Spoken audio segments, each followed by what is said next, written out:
न्यायालय द्वारा महाराष्ट्र बंद की स्वीकृति नकारने पर महाविकास आघाड़ी द्वारा अखंड महाराष्ट्र में आंदोलन किया जा रहा है। पूर्व स्थित विधानसभा चौक पर कांग्रेस कमेटी द्वारा आंदोलन किया गया, जहां काली पट्टी बांधकर कांग्रेस के दिग्गज नेता मौजूद रहे। इस अवसर पर आंदोलन स्थल पर नेता प्रतिपक्ष के विजय वड़गट्टीवार, विधायक विकास ठाकरे, विधायक अभिजीत वंजारी एवं कांग्रेस के मुख्य पदाधिकारी समेत कार्यकर्ता बड़ी मात्रा में मौजूद थे। इस समय अपने विचार व्यक्त करते हुए नेता प्रतिपक्ष विजय वड़गट्टीवार ने बदलापुर की घटना को दबाने का आरोप लगाते हुए कहा कि राज्य में क्राइम रेट बढ़ता जा रहा है और विशेष रूप से बदलापुर की घटना को दबाने की कोशिश की जा रही है, क्योंकि वह स्कूल आरएसएस की संगठन से ताल्लुक रखती थी। इस वक्त इन्होंने उचित न्याय की मांग की है। दिन ब दिन महिला के ऊपर अत्याचार में घटना में बढ़ोतरी हो रही है। महाराष्ट्र का क्राइम रेट बढ़ते जा रहा है। पिछले 7 महीने का क्राइम रेट 57% बढ़ चुका है। 2141 महिला के ऊपर पिछले जनवरी से अगस्त तक अत्याचार हुआ है। रोज नई घटना महाराष्ट्र में घटती जा रही है। कभी नासिक में होती है, तो कभी पुणे में होती है, कभी अकोला में होती है, नागपुर में होती है, नागभीड़ में होती है, जलगांव में होती है। पिछले 8 दिन में 10 घटनाएं हुई। क्या कर रही सरकार? सरकार क्या सोई है?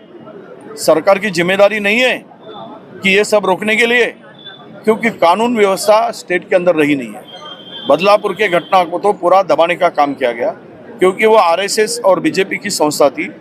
इसीलिए इस तरफ उन दोनों बच्चियों के ऊपर जो अत्याचार हुआ, तो उसमें कार्रवाई करने में और प्रकरण दबाने में समय बिताया गया। ये हम नहीं कहते, कोर्ट का भी उसमें निर्देश है। कोर्ट ने भी अपना मत वहाँ प्रदर्शित किया है। सवाल यही आता है कि कानून सुव्यवस्था की धज्जियाँ उड़ चुकी है। महाराष्ट्र की पूरी संस्कृति को मिटाने का काम ये नालायक सरकार ने शुरू किया है।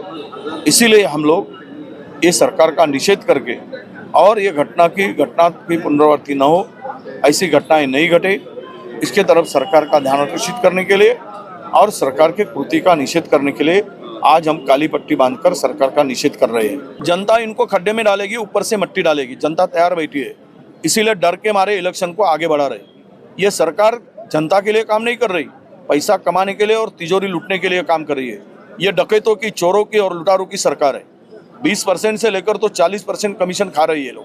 15 साल में जितने टेंडर नहीं हुए, उतने टेंडर 2 साल के अंदर में निकाला है, और जो आवश्यक नहीं है वो भी टेंडर निकाला है।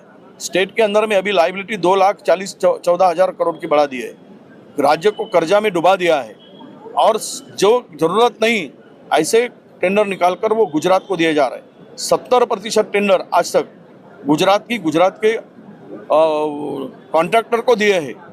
उद्योग तो यहाँ से जा रहे, पर वहाँ के कॉन्ट्रैक्टर यहाँ पे आ रहे, वहाँ का ड्रग्स महाराष्ट्र में आ रहा है, और ये लोगों ने तीनों ने मिलकर महाराष्ट्र को गुजरात की गुलामी करने पे खड़े हुए। ये दिल्ली के तलवे चाटते हुए महाराष्ट्र की पूरी स्वाभिमान को बेचने का काम इन्होंने किया है। 27 बिजनेस, बड़े बड़े इंडस्ट्री गुजरात में गए। ये क्या बताएंगे? ये लूटने वाली सरकार है, इसीलिए इनका ध्यान कानून सुव्यवस्था पर नहीं है। ये केवल तिजोरी लूट रहे हैं, दबा के खा रहे हैं। चोरों का धंधा जोर से चल रहा है। ये सरकार नाम की कोई चीज़ महाराष्ट्र में नहीं है। तो ऐसे स्थिति में ये सरकार का ध्यान आकर्षण करना और सरकार को ये सब घटनाएं जो बढ़ती जा रही है महिला के ऊपर अत्याचार की, इसके ऊपर इसका निषेध करना, और ताकि दोबारा ऐसी घटना नहीं घटे, इसके लिए अभी आने वाले दिन में इनको अब की जगह जनता दिखाएगी, यह हमें पूरा विश्वास है। सर, एक तरफ भारतीय जनता पार्टी की सरकार है, वो भी इस घटना पे निषेध जता रही है। वो निषेध उनको दुख है, इसीलिए घटना का निषेध कर रहे हैं कि उनके आरएसएस और बीजेपी के संस्था के ऊपर कार्रवाई होने जा रही। वो बलात्कारियों को साथ देना चाहते हैं क्या? ये आंदोलन करके वो हम लोग कार्रवाई करने की मांग को लेकर है, और वो आरोपियों को बचाने को लेकर आंदोलन कर रहे। दोनों में ये अंतर है ना। उनकी मंशा क्या है?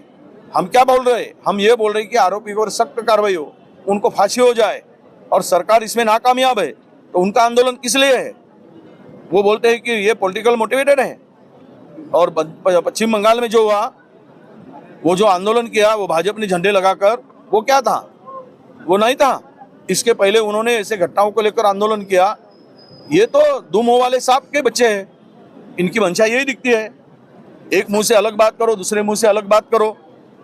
तो वो बलात्कारियों को बचाने के लिए आंदोलन कर रहे हैं, हम बलात्कारियों को फांसी देने के लिए आंदोलन कर रहे हैं। ये दोनों में अंतर है। विजो एक सवाल मेरा ये है कि अगर बदलापुर के पीड़ितों को न्याय नहीं मिलता है तो कांग्रेस का आगे का रुख क्या रहेगा? नहीं, देखिए 2 सदस्यीय रिपोर्ट आया है, उसमें काफ़ी सीरियस उन्होंने अपने हवाले में दिया है।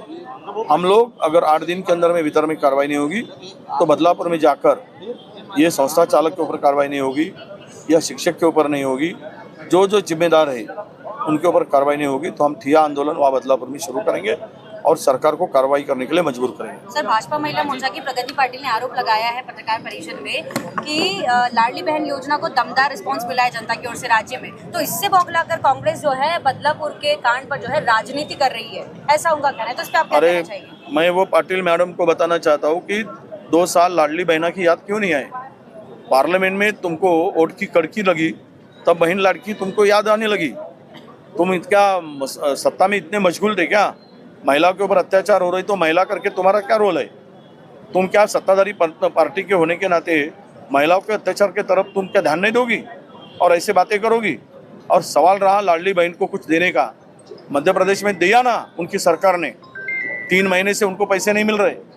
ये कौन सी लाडली बहन है? चुनाव के सामने वोट पाने के लिए आप जो धंधा उठाया है और दूसरी तरफ महंगाई बढ़ाकर महिलाओं के GST लगाकर महिलाओं से लूट रहे हो, आप महिलाओं से पैसे निकाल रहे हो। एक साड़ी पे 18% GST लगाए, 1000 रुपये की साड़ी लिया तो 180 रुपये लग जाते। 54 रुपये तेल, खाने का तेल था, आज 100-125 रुपया हो गया। पेट्रोल 65 रुपये में मिलता था, 110 रुपये हो गया। आज जो हर चीज़ को बढ़ाया गया है, 55 रुपये किलो की दाल आज 200 रुपये किलो हो गई। तो ये महंगाई इनको दिखती नहीं क्या? इनके आँख फूटे हैं क्या? ये अंधे बन के बैठे हैं क्या कि महिलाओं के जेब से, आम आदमी की जेब से, गरीब और मिडिल क्लास की जेब से महीने के 10,000 रुपये तुम चूस रहे हो? दूध के ऊपर GST लगाकर, बच्चों के पेंसिल के ऊपर GST लगाकर, किताबें के ऊपर GST लगाकर ये लूटने का काम लुटारू कर रहे हैं। और बातें आप लोग बड़ी ऊँची मान कर इसके तरफ लाडली बहना का पीठ थपथपा रहे हो। 1,500 में क्या होने वाला है?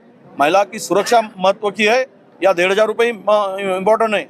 आज सब जनता और सब मेरे बहनें मांग कर रही है कि आप 1,500 से ज़्यादा हमारी सुरक्षा पे ध्यान दो। तो उनकी थोड़ी भी भारतीय जनता पक्ष को शर्म आनी चाहिए।